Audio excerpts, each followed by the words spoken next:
오늘 저는 성령님의 기름 부으심에 대해 말씀을 가르칠 때 주님이 일하시고 여러분을 만지시기를 기도합니다. 여러분에 대해 저는 진심으로 주님께 감사를 드립니다. 귀하신 예수님, 우리 모두를 향한 주님의 사랑과 선하심에 감사를 드립니다. 오늘 이 말씀을 통해 주님의 사람을 강하게 복주소서. 그리고 이 마지막 때에 그들을 기름 부으시고 주님의 영광을 위해 사용하소서. 예수님 이름으로 기도합니다. 아멘. 전도서 9장 8절은 이렇게 말씀합니다. 내 의복을 항상 휘게 하며 내 머리에 향기름을 그치지 아니하도록 할지니라. 여기서 우리는 하늘의 명령을 받았습니다. 그것은 저와 여러분이 기름 부음 받은 삶을 살라는 명령입니다. 여기서 우리는 기름 부음 받으라는 말씀을 들었습니다.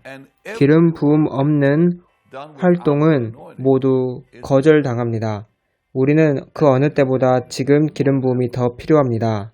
함께 사무엘상 13장 9절에서 14절까지 보겠습니다.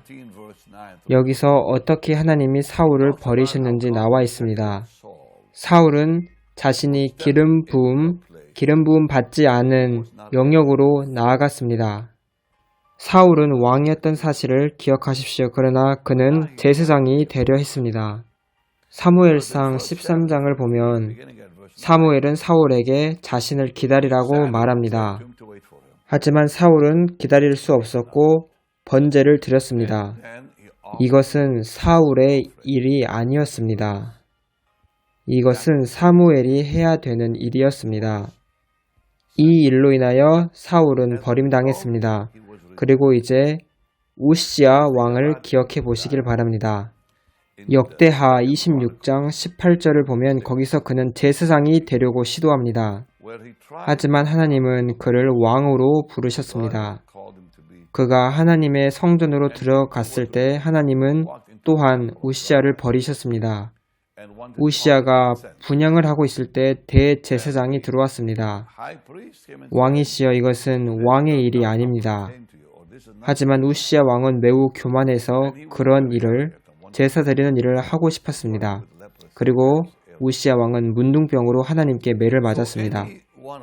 그래서 우리 중 아무도 하나님께 나아갈 때 기름 부음 없이 나아간다면 우리는 하나님께 받아들여지지 않습니다. 그리고 하나님이 우리에게 주신 위치와 자리에서 기름 부음 받기 위해서는 하나님이 우리를 부르신 그 부르심 안에 머물러 있어야 합니다. 오늘 아까 읽었던 말씀처럼 우리의 의복을 항상 휘게 해야 합니다. 이것은 깨끗한 삶을 의미하고 또 우리 머리에 향기름이 그치지 않도록 해야 합니다.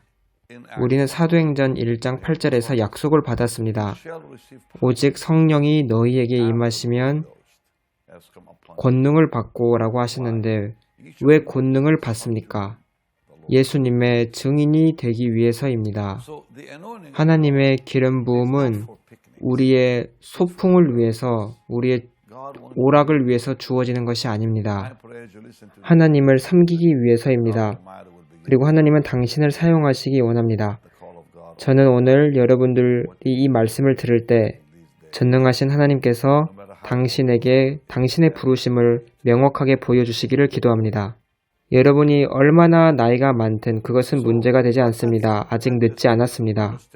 먼저 중요한 점을 몇 가지 말씀드리겠습니다.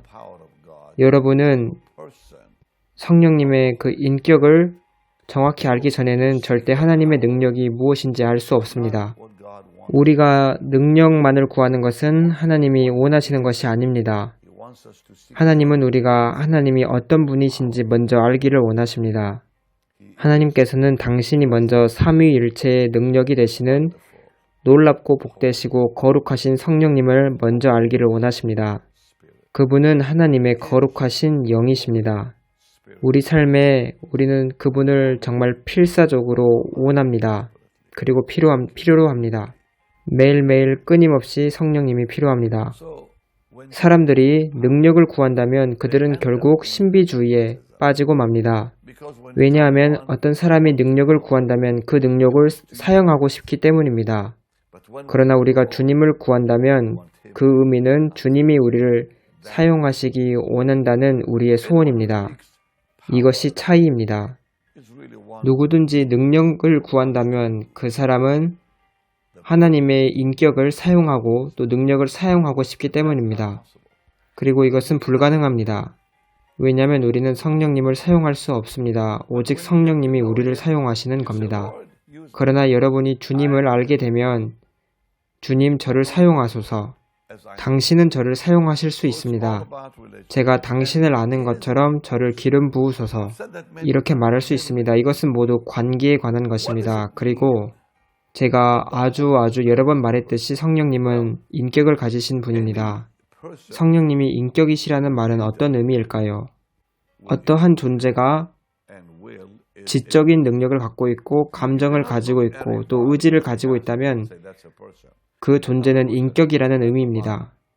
여러분은 관에 들어가 있는 사람을 보고 이 사람은 인격이다 이렇게 말할 수 없습니다. 시체는 인격이 아니라 몸일 뿐입니다.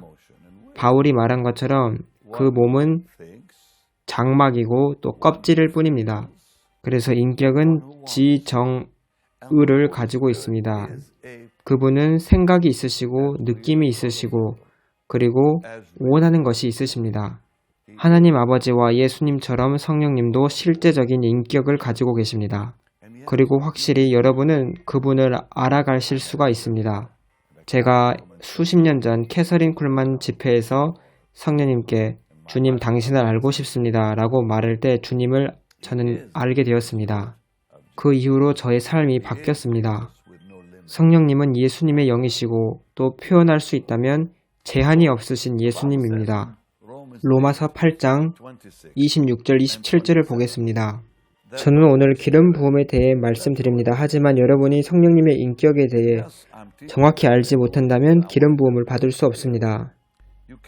이와 같이 성령도 우리의 연약함을 도우시나니 우리는 마땅히 기도할 바를 알지 못하나 오직 성령이 말할 수 없는 탄식으로 우리를 위하여 친히 간구하시느니라.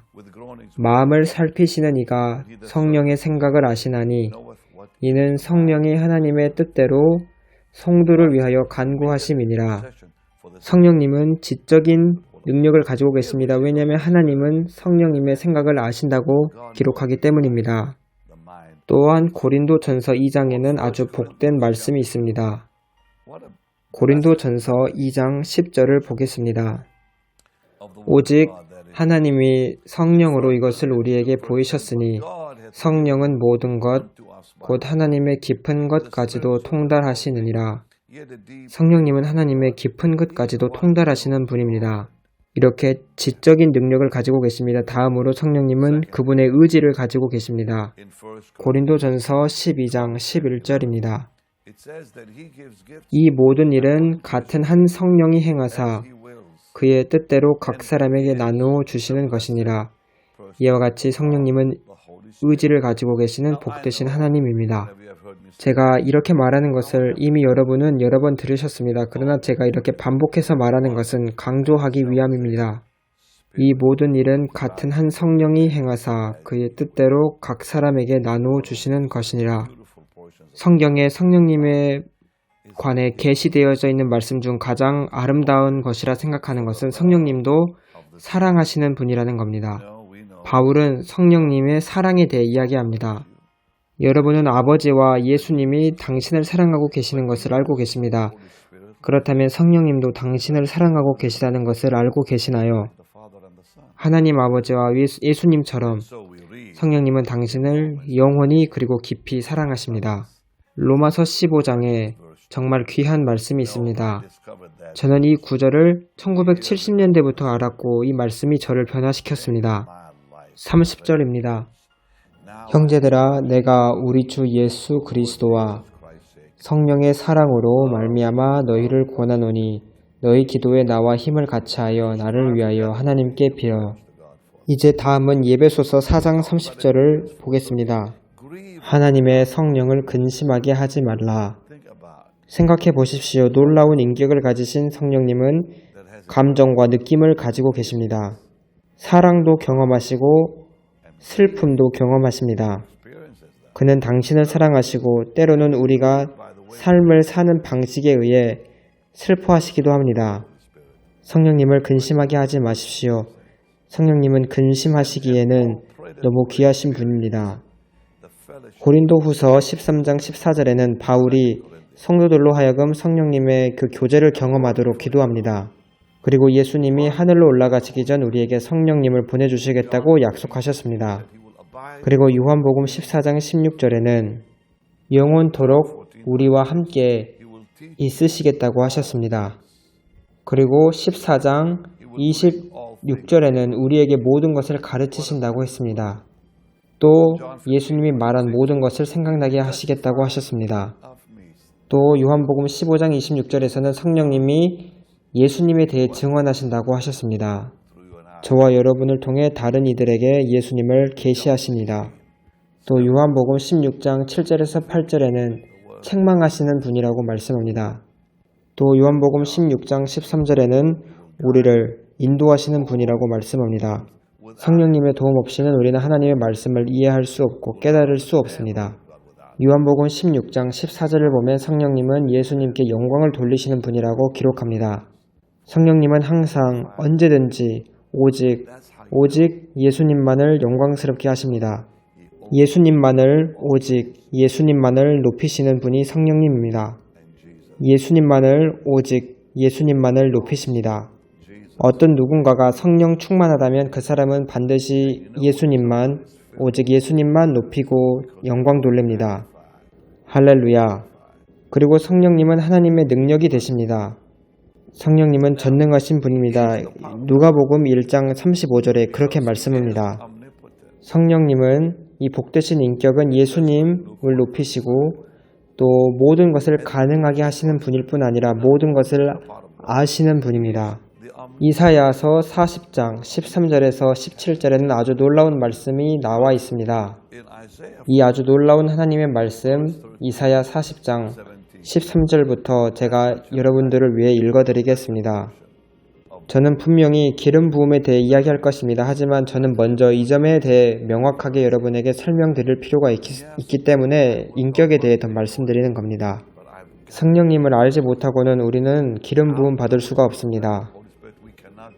누가 여호와의 영을 지도하였으며 그의 모사가 되어 그를 가르쳤으랴.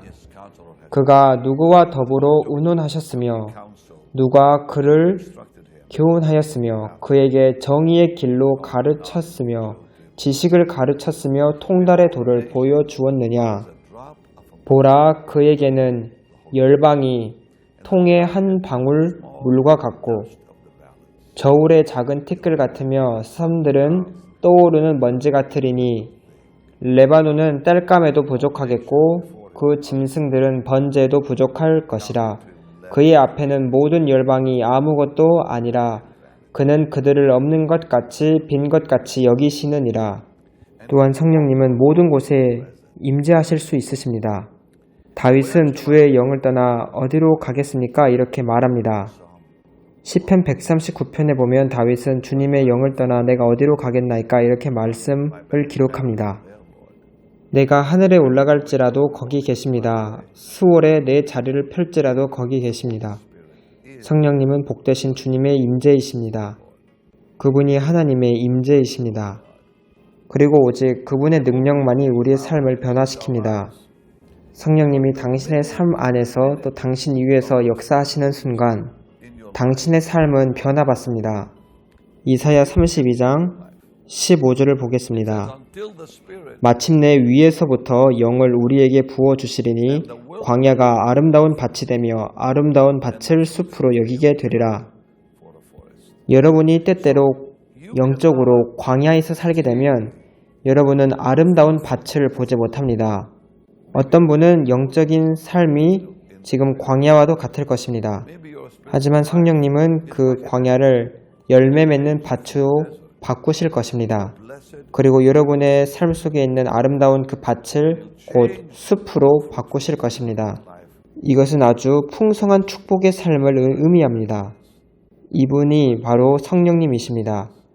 이것이 그분의 일이십니다. 저는 이분을 아주 오래전에 만났습니다. 그리고 오늘날까지 성령님은 저에게 실제가 되십니다. 저는 주님께 이러한 기도를 많이 드린 적이 있습니다. 주님이 원하시면 저를 언제라도 벌 주셔도 괜찮습니다. 하지만 저를 절대로 떠나지는 마십시오.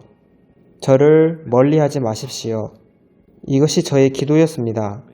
주님은 저를 때리실 수 있고 또 형벌 주실 수도 있습니다. 하지만 저를 제발 떠나지는 말아주세요. 왜냐하면 주님이 없는 삶은 어떤 의미도 없기 때문입니다. 차라리 태어나지 않는 것이 더 낫습니다. 예수님 없는 삶을 살기에는 차라리 안 태어나는 것이 낫습니다. 고린도후서 3장을 보겠습니다. 여기에서 성령님이 바로 우리를 예수님의 형상으로 변화시켜 주시는 분이라는 것을 말씀합니다. 그리스도인의 생활은 바로 이 점에 관한 겁니다. 17절입니다. 주는 영이시니 주님의 영이 계신 곳에는 자유가 있느니라. 우리가 다 수건을 벗은 얼굴로 거울을 보는 것 같이 주의 영광을 보매 그와 같은 형상으로 변화하여 영광에서 영광에 이르니 곧 주의 영으로 말미암음이니라. 주 예수님, 이 역사를 우리 모두에게 이루어 주옵소서. 영광에서 영광에 이르니 곧 주의 영으로 말미암음이니라. 어떤 사람들은 원하는 것이 오직 능력뿐입니다. 예전에 어떤 사람들은 저를 찾아와서 이렇게 말했습니다. 베니힌, 당신의 기름 부음을 저에게 주세요. 저는 이 사람들의 말을 들으면서 제대로 모르고 있는 사람이구나. 이렇게 생각했습니다. 기름 부음은 사람이 주는 것이 아니라 하나님이 주는 것이기 때문입니다. 우리에게 권능을 주시고 기름 부어 주시는 분은 바로 이 하나님입니다. 물론 성경의 인물들 사울, 다윗, 사무엘, 다른 선지자와 같이 기름 부음은 누구에게라도 임할 수 있습니다. 그러나 그 기름 부음이 계속 머물러 있는 것은 다른 문제입니다. 여기서 이제 잘 들어주시길 바랍니다. 어떤 사람이 기름 부음을 느끼거나 또는 기름 부음에 의해 움직이거나 한다면 기름 부음이 지금 그곳에 있기 때문입니다. 그렇지만 그들의 마음의 상태가 바르지 못하다면 그 기름 부음은 축복이 되지 않습니다. 예전에 과거에 보면은 복음 전도자들과 함께 일하면서 그 기름 부음의 전의를 받은 사람들이 있었습니다. 임파테이션이라고 합니다. 하지만 그 전의를 받은 사람도 주님을 위해 살지 않으면 그들은 처참히 파괴되었습니다. 그 전의로 기름 부음을 받은 많은 사람들이 죄에 빠지거나 또는 젊은 나이에 요절했습니다. 주님이 없이는 그곳에 보호가 없기 때문입니다. 성령님을 정확히 아는 것 없이 기름 부음은 그 사람 삶에 계속 머물러 축복이 될 수 없습니다. 성령님을 인격적인 분으로 반드시 우리는 알아야 합니다. 그럴 때 하나님은 기름 부으시고 당연히 축복하십니다. 우리는 에스겔서 36장에 아주 놀라운 성령님에 관한 말씀을 볼 수 있습니다. 에스겔 26장, 36장 26절 27절을 제가 읽겠습니다. 또 새 영을 너희 속에 두고 새 마음을 너희에게 주되 너희 육신에서 굳은 마음을 제거하고 부드러운 마음을 줄 것이며 또 내 영을 너희 속에 두어 너희로 내 율례를 행하게 하리니 너희가 내 규례를 지켜 행할지라. 여기서 우리가 방금 본 것처럼 성령님이 당신의 삶 속에 계시면 우리는 반드시 주님의 말씀 안에서 행하고 걷게 됩니다. 하나님은 또 내 영을 너희 속에 두어 너희로 내 율례를 행하게 하리니 라고 하셨고 또 너희가 내 규례를 지켜 행할지라 이렇게 말씀하십니다. 그래서 성령님의 도움 없이는 우리는 그리스도인의 삶을 살 수가 없고 하나님의 말씀에 순종하는 삶을 살 수 없습니다. 잠언 1장 23절은 이렇게 말씀합니다. 나의 책망을 듣고 돌이키라. 보라, 내가 나의 영을 너희에게 부어주며 내 말을 너희에게 보이리라. 내 말을 너희에게 보이리라. 이렇게 말씀합니다. 성령님 없이는 우리는 성경을 알 수 없습니다. 또한 성경을 이해할 수도 없습니다. 또한 말씀대로 살 수도 없습니다. 그분 없이는 우리는 주님께 속할 수도 없습니다. 또 성령님은 우리에게 예수님을 알려주시고 나타내시고 계시하시고 우리가 예수님을 부를 수 있도록 도와주십니다. 제가 기름 부음에 대해 본격적으로 이야기하기 전에 또 몇 가지 드릴 말씀이 있습니다. 이 귀하신 분에 대해 성경은 말하기를 그분은 인간에게 거역당할 수 있다고 말씀합니다. 또 사실 성령님은 인간에 의해 조용하게 되실 수가 있습니다. 스가랴서 6장 8절을 보면 성령님은 조용하게 되실 수 있다고 기록합니다. 또 성경은 성령님을 소멸하지 말라고 말씀합니다. 그래서 이 복되신 인격을 가지신 성령님은 사람들이 사는 방식으로 인해 슬퍼하실 수가 있으십니다. 또 거역당하실 수 있습니다. 사도행전 7장 51절을 보면 스데반은 당신들은 성령님을 거역하고 있습니다. 이렇게 말합니다. 성령님은 또한 잠잠해지실 수가 있고 또 모독을 당하실 수 있습니다. 성령님을 모독한다는 것은 성령님이 행하시는 일을 온수가 하는 일에 비유하는 것입니다. 이것은 되게 위험합니다. 이 부분에 관해서는 마태복음 12장 31절에 나와 있습니다. 그리고 이 복되신 성령님을 통해 자신의 육체를 기꺼이 죽이기를 원하는 사람들을 찾고 계십니다. 왜냐하면 그런 사람에게 기름 부어 주실 수 있기 때문입니다. 이러한 사람을 사용하실 수가 있기 때문입니다. 여러분은 그 사람, 즉 자신의 육체를 성령님을 통해 죽이고 싶으시는 의지가 있는 사람입니까? 그렇게 할 때 성령님은 사용하실 수 있고 기름 부으실 수가 있습니다. 우리의 육체가 죽을 때 기름 부음이 온다는 것은 정말 사실입니다. 그리고 하나님은 실제로 기름 부으실 뿐 아니라 당신을 변화시키십니다. 사무엘상 10장 6절에 보면 사무엘이 사울에게 내게 여호와의 영이 크게 임하리니 너도 그들과 함께 예언을 하고 변하여 새 사람이 되리라 이렇게 말합니다. 제가 이제 이러한 것들을 오늘 여러분에게 다 나누었습니다. 그리고 다음 시간에 이어나가겠습니다. 다음 시간에는 정말 기름 부음에 관해서만 집중해서 말씀드리겠습니다. 제가 여러분에게 정말 말씀드리고 싶은 것은 여러분이 하나님께 여러분의 몸을 들여 그 육체를 죽게 하도록 당신이 허락하실 때까지 기름 부음이 임하고 머무르는 것은 가능하지 않다는 것입니다. 그리고 그 육체를 죽이는 것은 오직 성령님이 우리를 위해 하실 수 있는 것입니다. 우리 스스로는 우리의 육체를 죽일 수 없습니다. 로마서 8장 13절을 읽겠습니다. 너희가 육신대로 살면 반드시 죽을 것이로되 영으로서 몸의 행실을 죽이면 살리니 이것이 열쇠입니다. 영으로서 몸의 행실을 죽이면 살리니 이 말씀은 성령님이 당신을 통해 죽인다 이렇게 말씀하지 아니하시고 당신이 영으로서 몸의 행실을 죽여야 한다 이렇게 말씀합니다. 너희가 성령으로서 몸의 행실을 죽이면 살리니 이렇게 말씀합니다.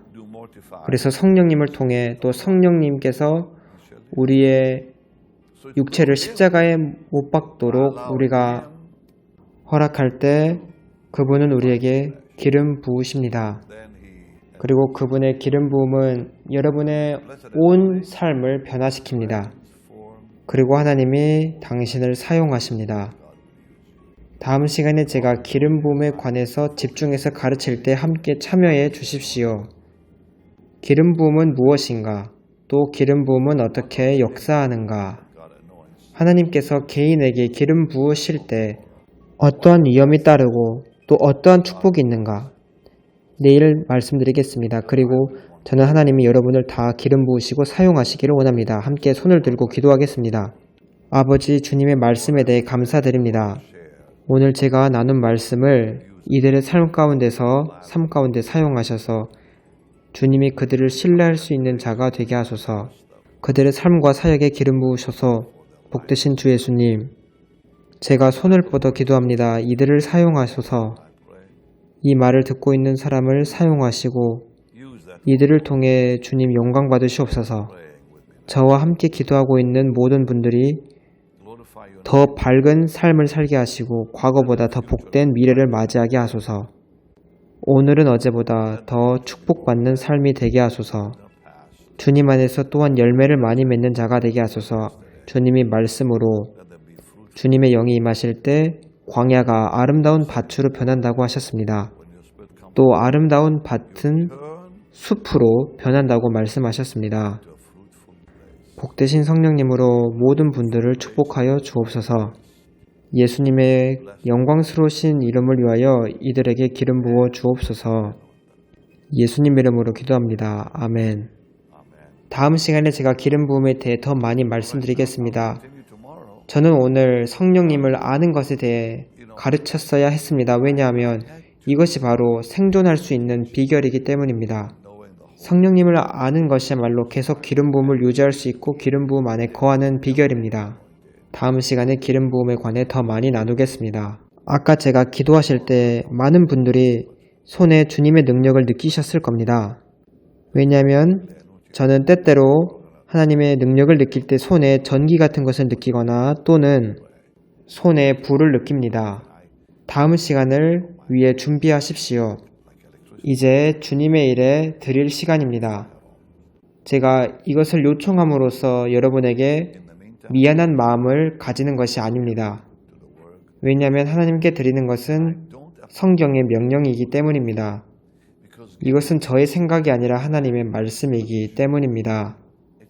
하나님께서는 자신의 앞으로 나아올 때 빈손으로 오지 말라고 하셨습니다. 하나님께는 드려야 합니다. 이것은 하나님의 또 명령이기도 합니다. 그러면 우리가 또 받는다고 하셨습니다. 만약 사람이 하나님께 드리는 것을 마지못해 드린다면 그들의 발걸음 가운데는 약점이 있는 겁니다. 하나님께 온 마음과 삶으로 드리는 자는 하나님께 드리는 것에 관해 어떠한 문제도 없습니다. 왜냐하면 하나님께 드리는 것은 돈에 가는 것이 아니라 믿음의 표현이기 때문입니다. 믿음으로 드리는 우리의 모습을 표현하는 것입니다. 우리가 드림으로 하나님 주님을 믿습니다. 주님의 약속을 믿습니다. 신뢰합니다. 왜냐하면 제가 드릴 때 하나님이 또 주시겠다고 약속하셨기 때문입니다. 이렇게 고백하는 겁니다. 여러분이 재정적으로 문제가 있으시고 필요가 있으시다면 제가 아는 유일한 탈출구는 주님의 일에 드리는 겁니다. 단지 주님께 드리는 것입니다. 어떤 사람은 드릴 때 어떤 종교적 조직에 드린다고 생각합니다. 그러한 사람은 하나님이 알아주시지 않습니다. 어떤 사람은 자신이 주목받기 위해 드립니다. 또는 무언가를 다시 돌려받기 위해 드립니다. 이런 것이 아닙니다. 우리가 하나님께 드릴 때 하나님이 우리를 축복하십니다. 우리는 어떤 조직이나 또는 다른 사람에게 드리는 것이 아닙니다. 어떤 사람들은 드리면서 자신의 이름이 드러나기를 원합니다. 또는 자신의 헌금으로 교회에서 알아주기를 원합니다. 하지만 예수님이 당신 마음에 계시고 그분이 모든 것이 되실 때 여러분은 예수님께 드립니다.